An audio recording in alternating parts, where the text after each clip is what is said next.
സംസ്ഥാനം ഭരിക്കുന്ന കേന്ദ്രം ഭരിക്കുന്ന രാഷ്ട്രീയ പാർട്ടികൾ അവരവരുടെ ഇംഗിതത്തിന് വേണ്ടി സർക്കാർ മേഖലയിൽ പ്രവർത്തിക്കുന്ന ഉന്നതതല ഉദ്യോഗസ്ഥർ പോലും അവരുടെ രാഷ്ട്രീയ ചെറ്റത്തരത്തിന് കൂട്ടുനിൽക്കുന്നതാണ് നമുക്കിന്ന് കാണാൻ സാധിക്കുന്നത്.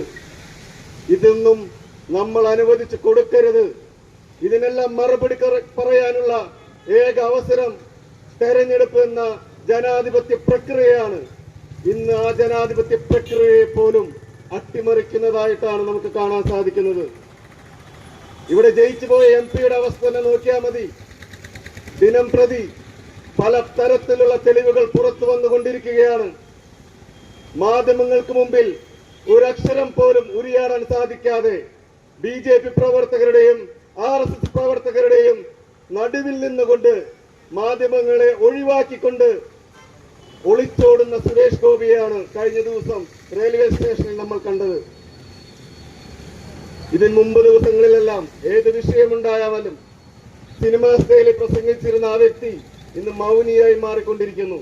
കാരണം എന്താണ്? മടിയിൽ കനമുള്ളതല്ലേ? അതല്ലേ സത്യം?